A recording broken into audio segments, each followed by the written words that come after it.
Sandira. Hello everyone, I welcome you to this first German meeting where we're speaking about the organization and the relationship to our psychic being from a psychic perspective.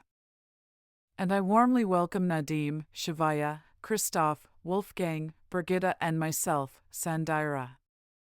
We'll start by talking about our personal relationship to the three most important documents that guide Auroville and their relationship to our psychic perspective.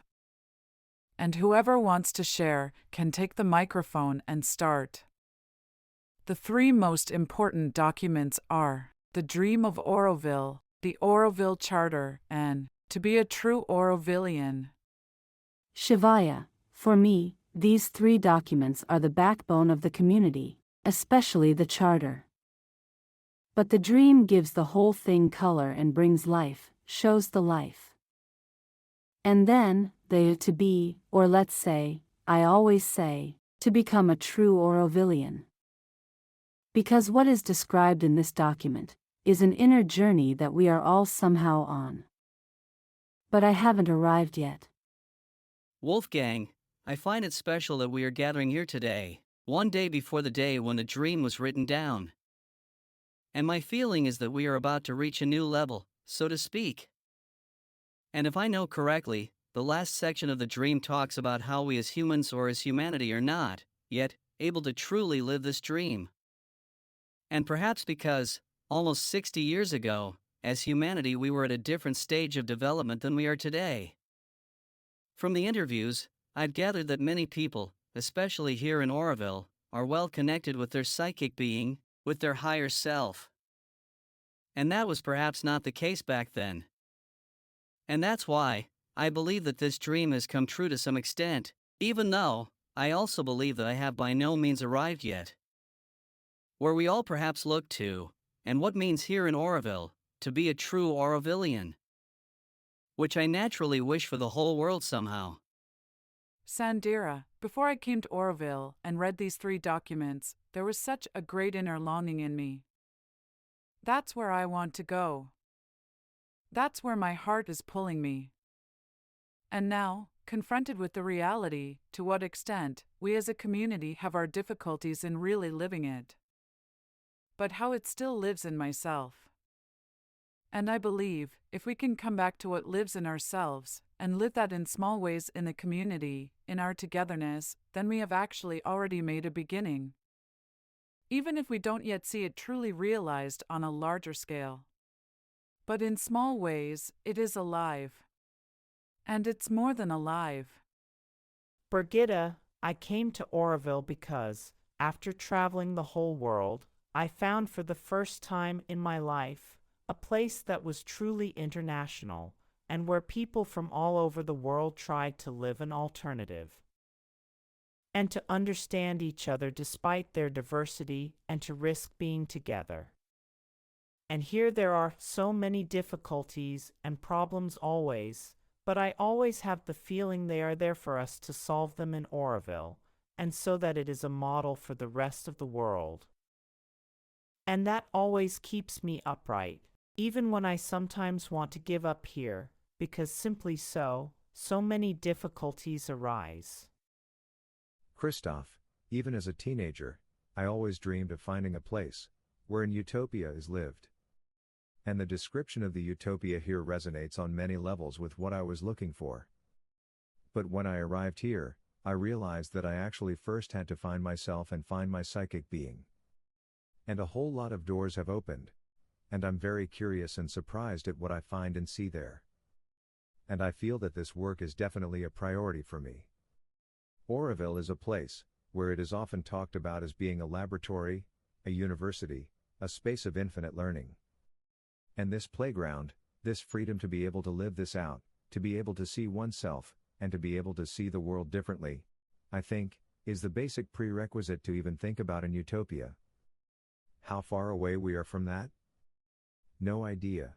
Shivaya, I believe this longing or this yearning for a place, where it really goes from the inside out, and where our inner self can live. This wish and this yearning, I feel it in many people, in all people, who actually come here to Auroville, to visit us, with exceptions, but really with exceptions.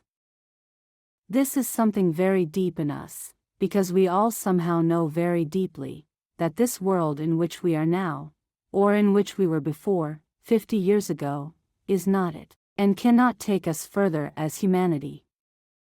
And that's why, even if we are currently in Auroville in a phase of chaos somewhere, let's say, restructuring or not knowing which way to go now, I feel that. And I am quite sure that there will be a breakthrough at some point, and that many people will come here, because of this yearning, this worldwide yearning. It is becoming stronger and stronger, just as it was there before, but now much more conscious and, I don't know the word. Urgent, yes, urgent in this world, from within. Sandira, we are currently living in a world that is very chaotic and in upheaval. And I notice how each individual begins to go more inward. And I think maybe I'd better speak for myself, but this movement, really exploring the inner and really living from the inside out, is probably what brings about this change in the collective. And I believe that it is quite healthy that at the moment we actually see no other possibility than to reflect on ourselves again. As I have experienced it, we were so busy in the external that we perhaps did not give ourselves enough time to go very, very deeply inward. Of course, this involvement with our inner self and our higher self was always there, but I somehow have the feeling that it is now coming to a completely new quality at this moment. And I'm curious to see how this will then affect the outside. But I think this inward breath, that it is very important to create a fundamental change and to raise the entire energy field for oneself, but then also for the collective. Christoph, what I have learned here in Auroville, and in the larger context of India, of the culture here and the spirituality, is the focus on consciousness. I spent a long time in the West, dealt a lot with theories of consciousness there, and noticed that actually a very important shift has taken place for me here. A biological shift, that consciousness is primary. Working on consciousness is actually the only work in the world that is accessible to us as conscious beings, is meaningful. Of course, we can reshape the world materially, do things or not do things. But if we don't anchor that in our consciousness, and don't work in our consciousness, the world doesn't really change. And this inner work, whether it's an energetic field or a Brahman consciousness, or a collective endeavor, or whatever you want to call it, it's a world, a level of the world, on which to move is incredibly liberating. And despite all the problems that present themselves here at the moment, this free space is an incredible gift. Brigitte, the concentration on my own inner self, and the retreat there, is basically my only possibility to deal with the current situation, and the pressure that has arisen here, and this total incapacitation that we are experiencing here, in order not to despair, and to be able to keep my energy up despite the circumstances. And at the same time, I now see that this exodus has fully begun here. It's really in full swing, that the Aurovillians are leaving Auroville and going out into the world. And I think that makes sense, because this way the consciousness of Auroville, from Auroville, is carried forth into the whole world. That's a side effect of the takeover that has happened, and the incapacitation that we are experiencing here. Sandira, I think we're coming into the phase of the second question. What would be, in your opinion, an organization that is guided from a psychic perspective? Brigitte, in my opinion, a community of a certain size can no longer function in a grassroots democratic way, but it must, or should function through working groups that are interested in a particular topic and also acquire the expertise for it. And I would leave such groups the freedom to make decisions, because they are the only ones who understand enough about the topic. That can then be presented to a community, but I would only allow criticism if it is positive, and if people who then criticize are willing to really get positively involved to improve the matter. and what we have now gotten, that we have no possibility for co-creation anymore. It cannot be that we are told by a few people who think they have the total wisdom and are overexposed in what we are to do and not to do here. Shivaya, to be honest, I don't know. But I always think it has to go from the inside out. The way is from the inside out, also in the organization. And what I mean by that is that people who are willing to help rebuild, in terms of structures, must be people who can simply really be in silence until they have an inspiration. And that you then build such a circle of important topics that need to be addressed. And then further, the people who stand next to them, they must somehow have an open psyche, and let's say also a good leadership, in the name of the vision, or from above, where they feel the vision and somehow embody it. Such people, who then also younger people, who partly then, also have a lot of strength to implement it. I think there will be a whole process from the inside out. And what that looks like, I don't know. I just think the right way is what moves us forward. To add to that, what is the right one? Let's say people who say, we want to enter this circle now, and slowly let ourselves be guided. Because it's an experiment. We will certainly make mistakes on this new path, where we now implement this inner level into the outer, into the formation of Auroville. We will also make mistakes. But I think we also need to be willing to make a mistake, to learn from it. It must simply be implemented or approached with a lot of, I don't know, aspiration, but perhaps also with a great openness, and also a lot of perseverance somehow. Christoph, I think organizations always have a lot to do with systems thinking. You try to organize something, develop a structure, develop rules, and that has its justification. But if you ask how this relates to an inner self, and how this psychic being, inner self, higher self, how it relates to it, and can act on it, then it always comes to my mind that actually inspiration is a very important force. Actually, you have to try to work on yourself, to work on whatever you want to work on, or think you have to do, see what needs to be done, what must be done, you do it.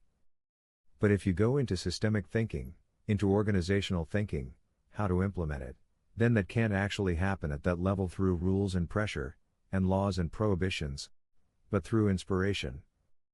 Being inspired and inspiring others and listening and allowing. Wolfgang, yes, I think that's a very difficult question. For me, too, longing is the most important thing. And I personally have felt the longing in all these years so far, when I have felt it as pain. And slowly, I realize that this is the pain that comes from feeling separated from it. And for me, the opposite of longing, or the goal of this longing, is the divine. And there is somehow like a love relationship between me, with my longing to the divine. And for me, the divine becomes less and less numinous and mystical, but more and more tangible. And manifests itself in the fact that when I listen inward and feel completely at one with myself, I also feel at one with the divine, and also feel at one with the people around me. And I personally believe that this is a basic prerequisite for a new world. That we experience this feeling of no longer being separate and isolated, and living in the constant need to make things better for myself, and from that, a life in competition arises, but to experience this feeling of interconnectedness, from which I don't have to put my own advantage in the foreground, but that I can open myself to the fact that it can become something common. And for me, that goes from the smallest unit of the relationship between two people, or the encounter with a loved one, to an organization, no matter how big it may be. How to implement that is perhaps the next story of our world, or also of Auroville. But I believe that this turning inward, and from the inside out, as you said, finding the answers. Or for me it's even, that the answers are already there. It's like already there. It's simply about us opening ourselves to it. And then, it will also need fewer rules. Maybe it will still need them anyway. I don't know, We will see. It probably remains an experiment. Brigitta, that was very beautiful and important, I think. But for me, there is more. And that is not only the relationship from the inside out and the oneness with other people, but for me, it is at least as important the oneness with my surroundings, especially with nature and everything living that surrounds us.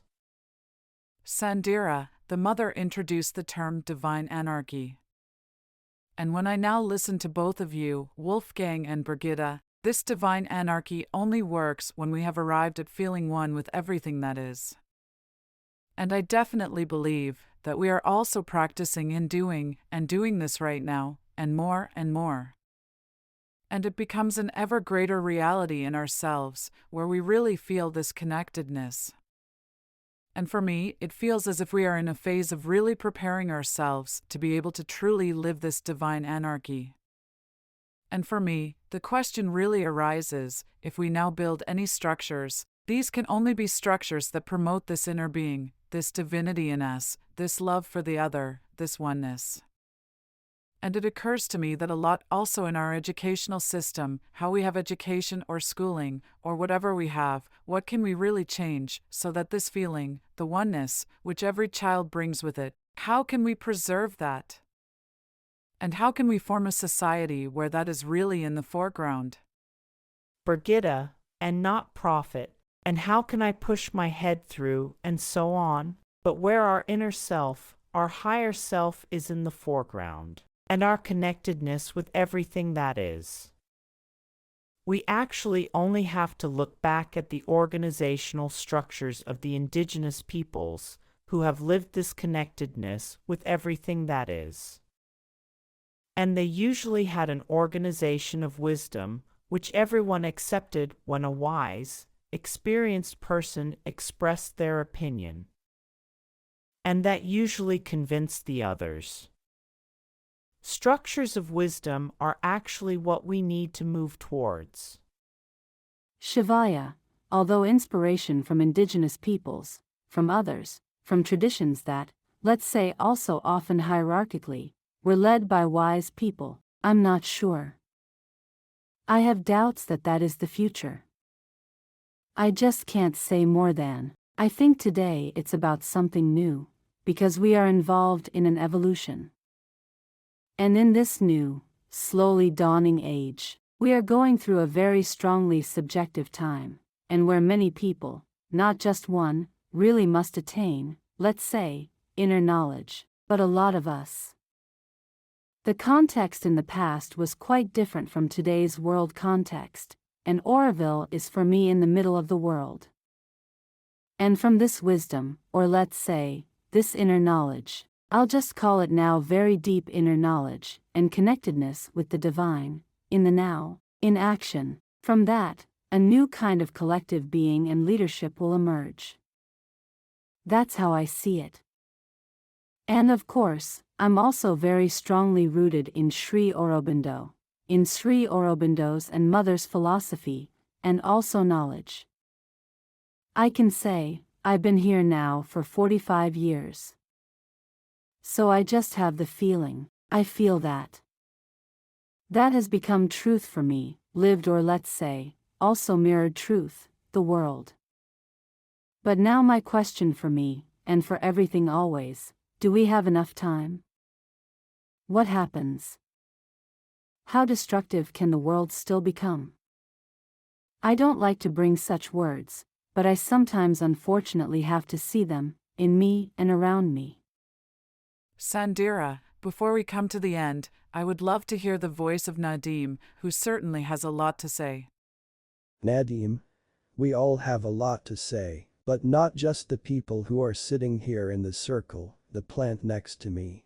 They communicate with us all the time. There are many voices beyond our own voices in our head.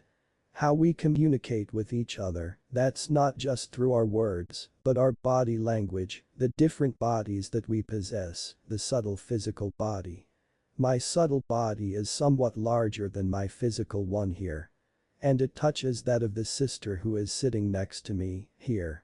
This body, it communicates. My vital body is even somewhat larger.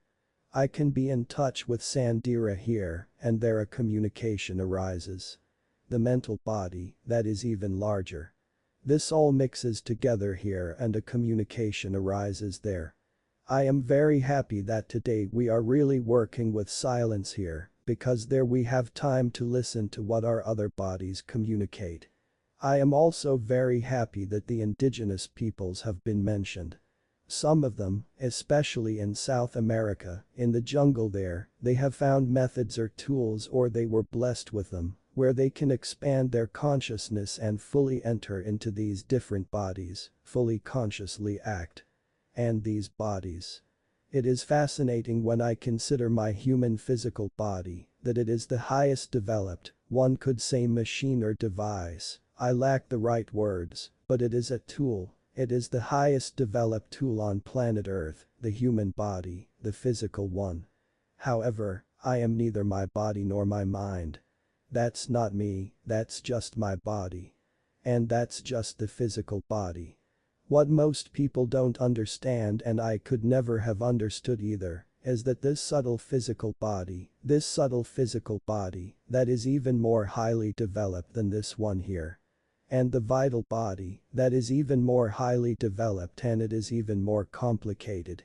And these bodies, they live in parallel dimensions, parallel worlds, they are existent right now. And if we just look at the world here, plants and flowers and animals and cars and airplanes and rockets and humans and everything that, it's so highly complex, hardly anyone understands the world nowadays, and that is so limited compared to the other levels where each one of us has a body that is active and drives things there. Only all these bodies, they serve us. They have automated processes. It is similar to my lung. My lung serves me. It breathes in and out, day and night, all the time, I don't have to control it. But there are methods how I can intervene directly and control the lung. And I can breathe more, breathe less, and with that I can already influence this reality. And each of us who has ever done holotropic breathing knows exactly how far one can travel just through breathing. And that's just one of our tools that we can use. Breathing now the way to this psychic being, that is a very long way. And many layers are there. And these bodies that we have, those are so to speak layers outward, but the same layers also go inward. The subtle physical, it also goes inward. That's not just my aura outward, that's my aura inward too. That goes in both directions. And the vital, that also goes inward. It's all connected with each other. ATB, awareness through the body, that is the greatest gift from Auroville to the world.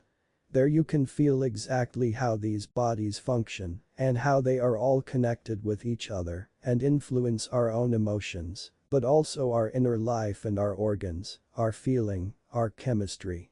It's all connected with each other. It's so complex, so fascinating. And everything serves us.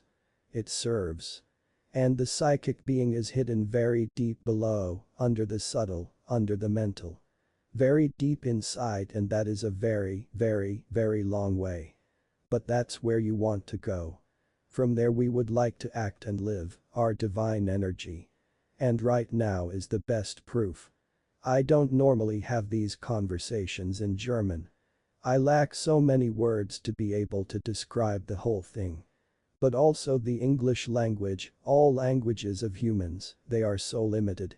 I have very great luck that I was allowed to travel there in South America with these indigenous peoples.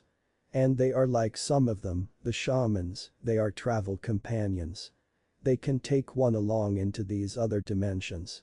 I am now so happy here in Auroville, thanks to Sri Aurobindo. I have been able to understand the whole thing even more through the mental, because he brings very many words, very many concepts. And now I have a much better understanding of it.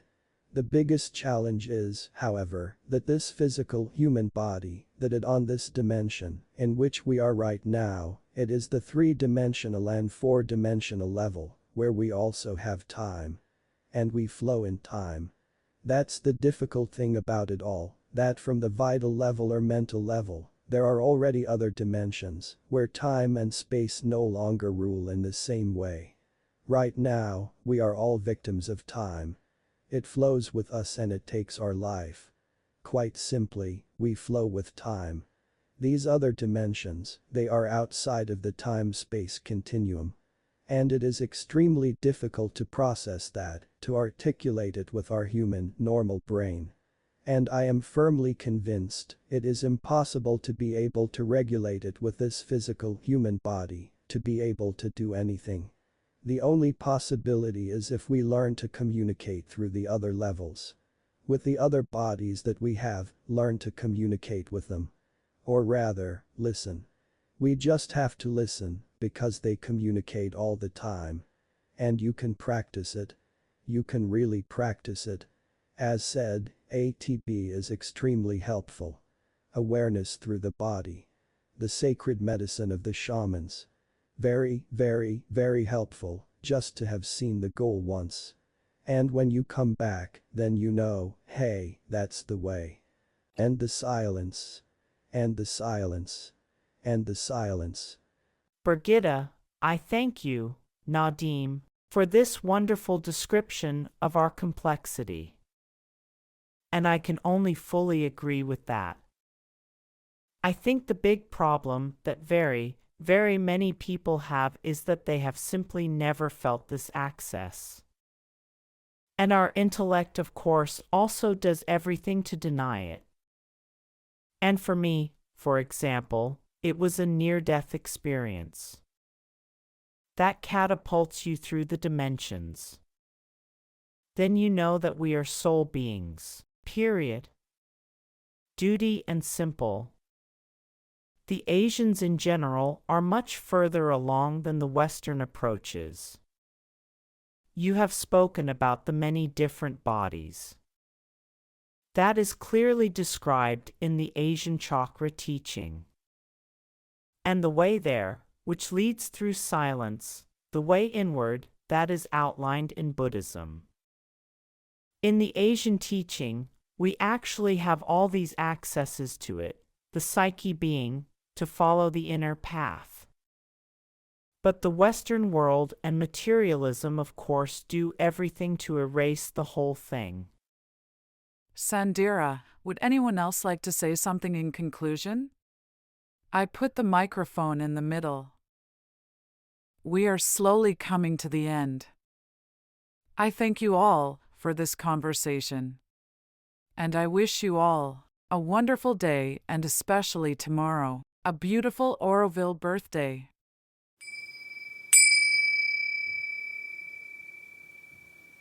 Thank you for listening to this testimonial. If you would like to take part in this project on the inner being, or if you have any questions or comments for our team or participants, please feel free to contact us using the email at the bottom of this webpage.